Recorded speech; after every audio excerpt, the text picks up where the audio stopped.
So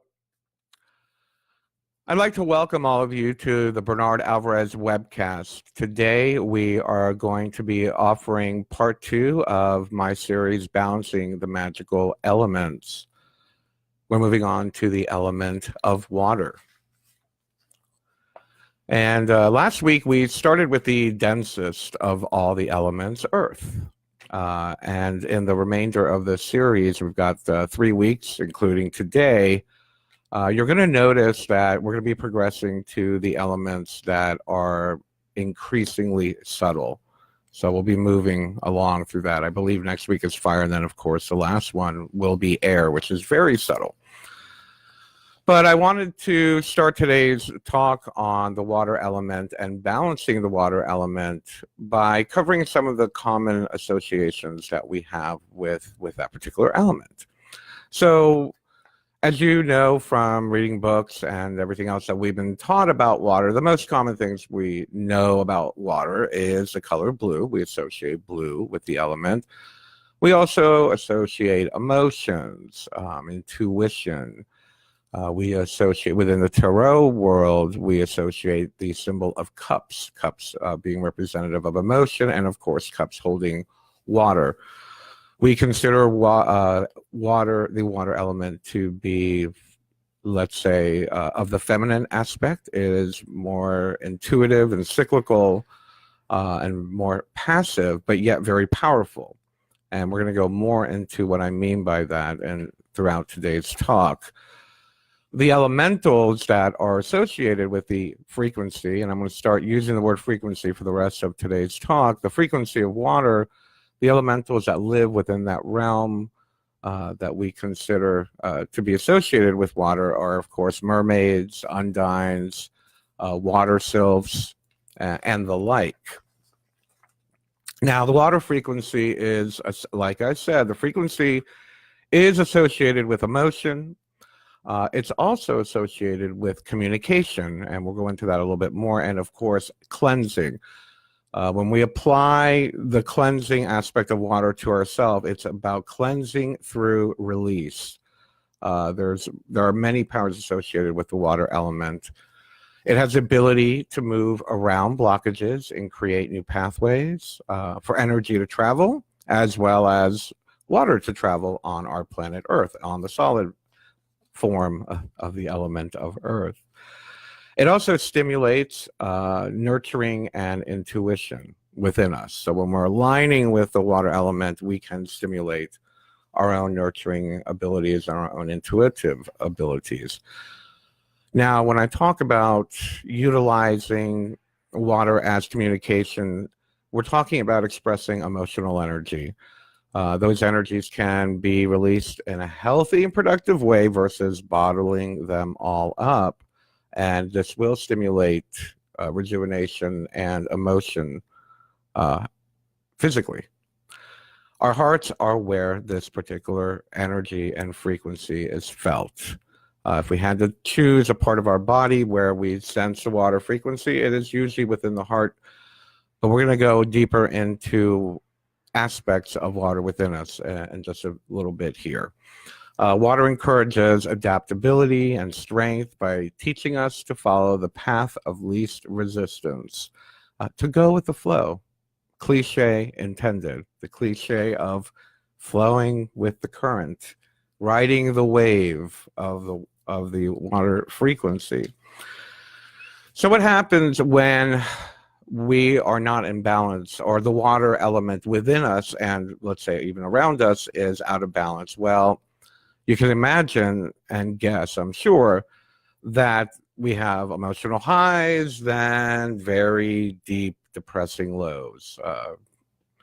We have the inability to communicate our feelings. They get bottled up inside, and of course, eventually they burst, and then you have a spring of hot, steamy water element flowing out of you. Not healthy.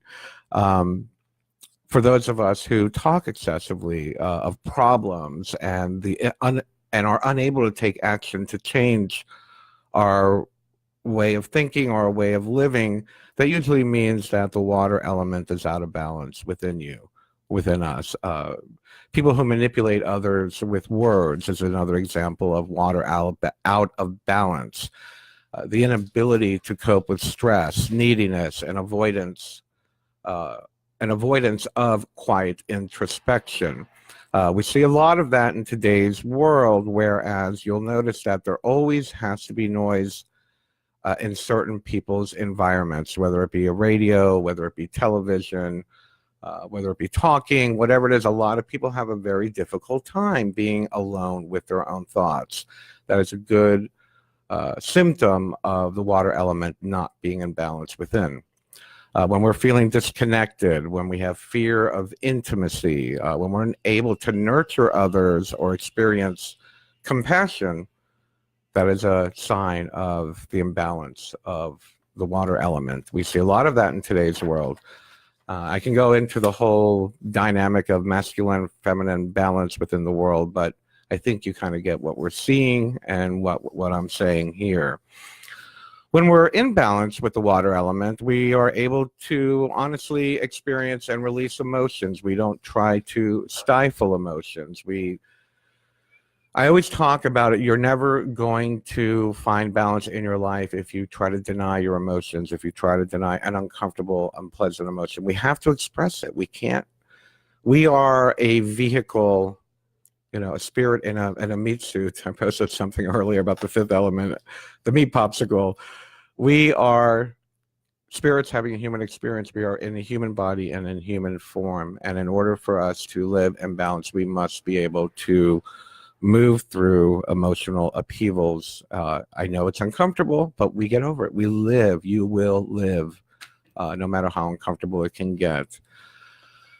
We have to be able to, when we are in balance, we will be able to express empathy with others. We are able to show compassion, express love, and offer support when it's appropriate. We also have the ability to tell when things are appropriate when we are in balance with all of the elements. One of the other wonderful aspects of being in balance with the water element is that we are in touch with our natural intuitive nature. We have the ability to connect with our intuition, psychic ability, whatever you want to call it, but it is a part of our whole being.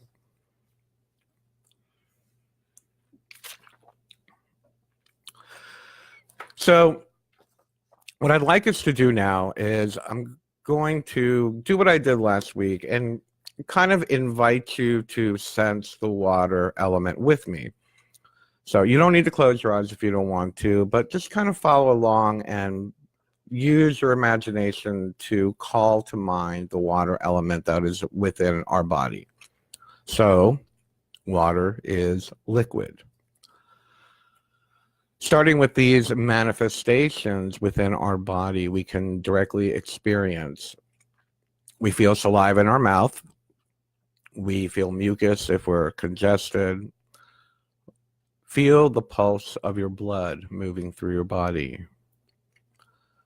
Be aware and recall sweat, what that feels like. The feeling of moisture in the out-breath. Water. The pressure of urine in the bladder if you've been drinking a lot of water or some other liquid. It's liquid, water element within. Let's move on to the things we can only experience more within our imagination. So let's recall or sense the idea of our lymph nodes or fat, or other fluids within the body that we may not even be aware of. There's fluid connecting tissue, there's fluid within muscles, there's fluid around bones, there is spinal fluid. So recall spinal fluid. All the liquid that permeates and surrounds every cell within our body. It is known that we are made up of much water.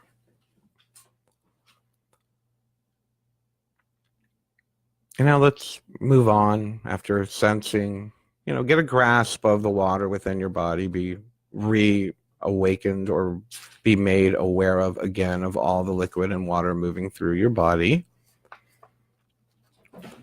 And it looks like the cats want you to sense the water within their body too.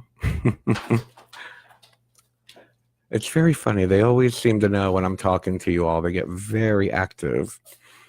Anyway, so can the kitty say hello? Let me move on.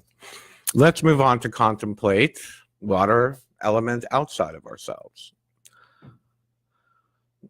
Now what I'd like you to do is call to mind, wherever you are, recall water outside, whether it be a puddle in the street or melting snow or the pond at the park down the street, the lake, the rivers or the creeks that are flowing around you, the oceans, any of the streams. If it's raining, think of the water that is permeating into the soil and the water that is now within that soil. And as we think about the rain, think of the clouds in the sky and the rain that they're holding, the water and the moisture that they're holding into. Let's recall the water that's in the plants, moving through the plants, nurturing the plants, giving them life. And of course, the water and all of the animals. They too have blood, urine, spinal fluid, all of that, saliva. We see, we hear, and we feel these things as we recall and we experience them. So let's take a moment to hear that babbling brook, or hear that blood pumping through our veins within our heart as it pumps that liquid of life that moves through us. And as we recognize all the water within the body, which we think of as us and ours and ourselves, we must remember it is simply borrowed for a while.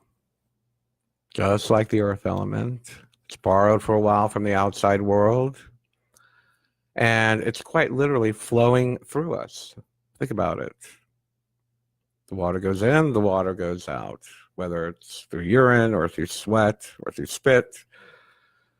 When we die, all those fluids decay into the ground or dry up and evaporate into the air as we decompose. So we must remember it flows through us constantly. It is not us. It is not me. It is not you. Water. There is no other water. There is one water. And so let us reflect on the fact that this water is everywhere, everyone. It is not owned by anyone, no matter what some people try to do. The water frequency itself is not me, it's not you. It is everlasting, it is infinite, and it is universal. It is a part of the entire universe. So let's take a moment to recall how we can use water, how can we connect with water, how we can rebalance water within our lives. And it's quite simple. Just redevelop your relationship with water. And what do I mean by that? Redevelop your relationship with your own emotional experience. Redevelop a relationship with your intuitive experience. Develop a relationship with physical water. Drink more water.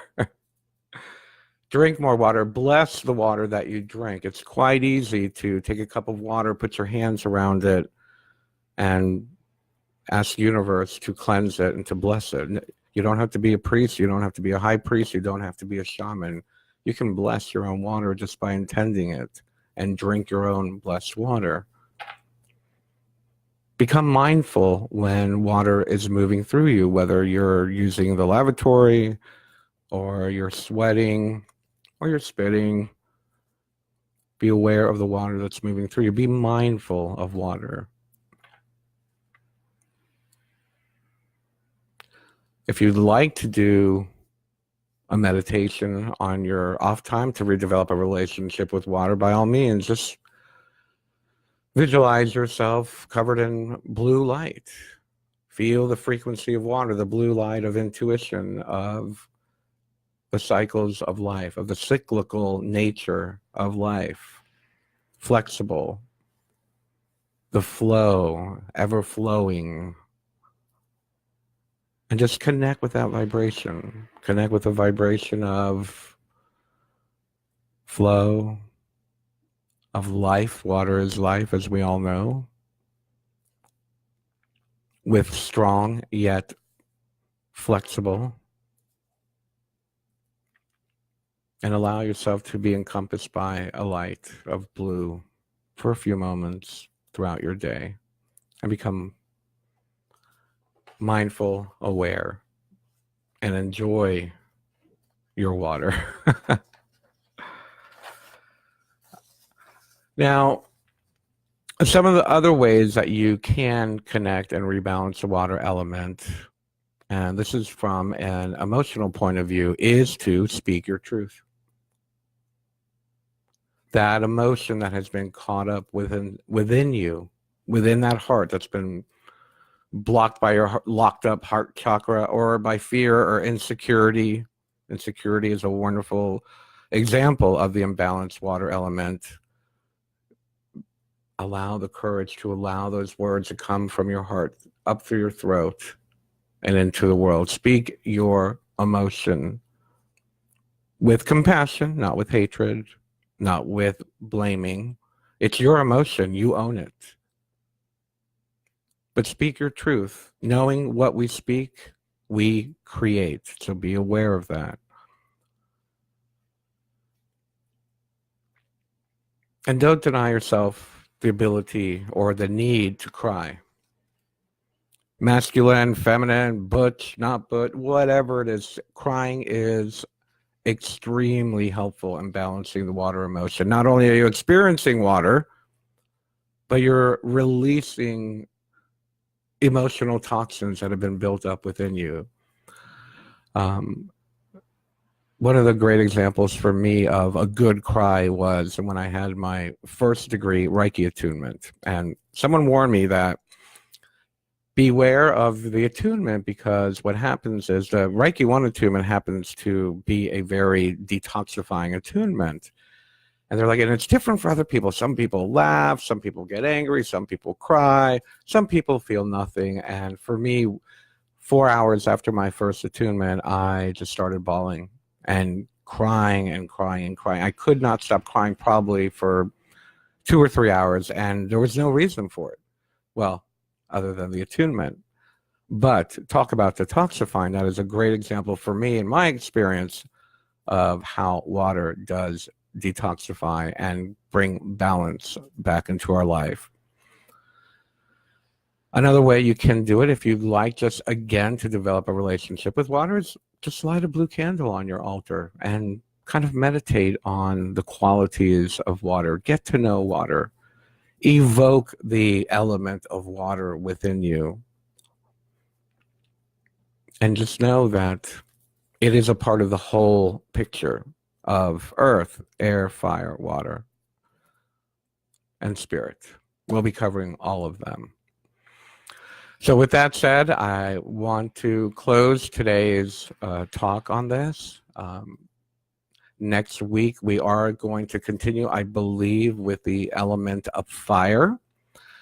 And I want to thank all of you for joining me for today's webcast on the balancing the magical elements. I hope you enjoy it.